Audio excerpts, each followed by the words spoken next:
For over 100 years, the Australian Army has served the nation. We have learnt, adapted, and continuously modernised to ensure we remain ready and relevant to today's operating environment and to the needs of Australia and our region. Modernisation is a disciplined and considered enterprise. As a small force, we need to be smarter than our potential enemies. Our skills must be second to none. We must be structured and equipped to respond to the challenges we face. We have developed a modernisation plan that will build a robust and relevant army that can generate the land force we will need in the third decade of this century. A land force that can perform a wide range of tasks, from counterinsurgency to peacekeeping operations, from recovering hostages to supporting elections, and from providing humanitarian assistance to disaster relief at home and in our region. We have performed these tasks over more than a decade of sustained operations, while at all times maintaining our central and enduring task, combined arms combat, providing forces to conduct joint military operations against a credible, technologically enabled opponent. Our foundation warfighting skills, force protection and mobility, special forces and enhancements to our intelligence capabilities are key elements of our highly regarded operational performance.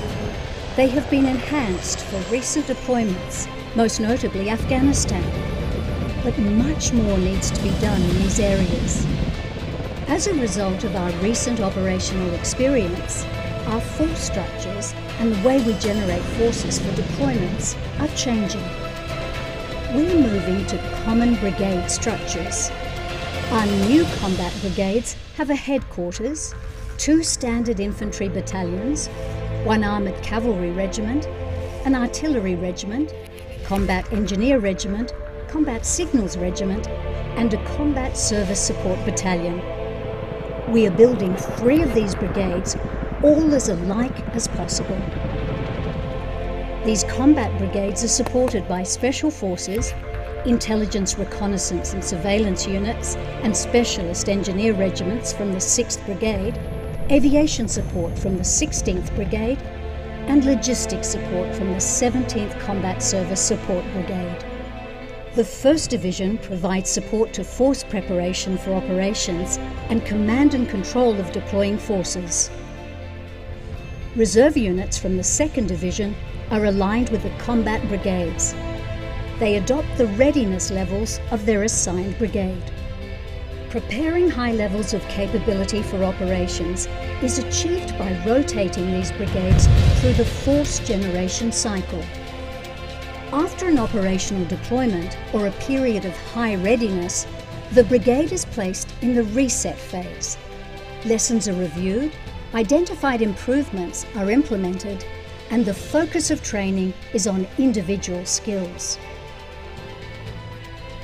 In the readying phase, forces undergo a period of intense collective training and certification activities.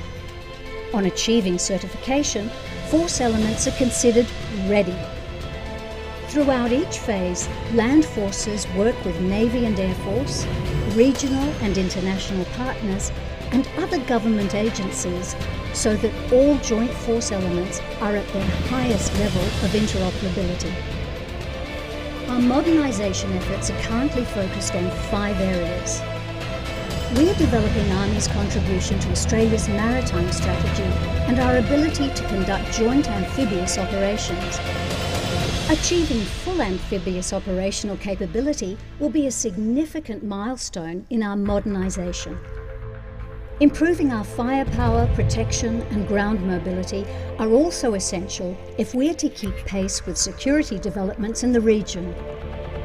We will continue to operate the M1A1 tank, M113 Armoured Personnel Carrier and ASLAV fleets in our 3 combat brigades.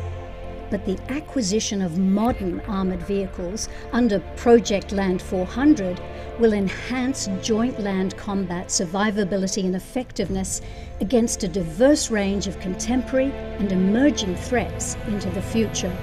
The full introduction of the multi-role, the Chinook heavy lift, and the armed reconnaissance helicopters will enhance our reconnaissance, attack, protection, and mobility.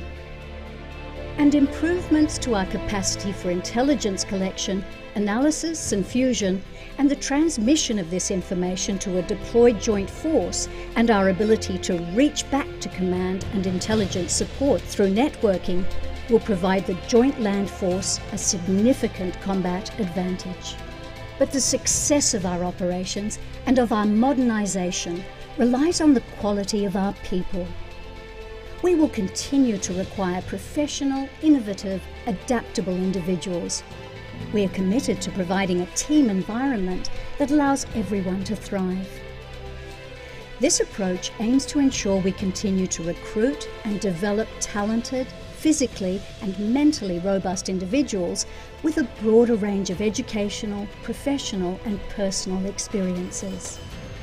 Our modernisation process, current initiatives and priorities are critical to ensuring that we remain adaptable and relevant, and to delivering a force that can adapt and change in the future during our ongoing journey of modernisation.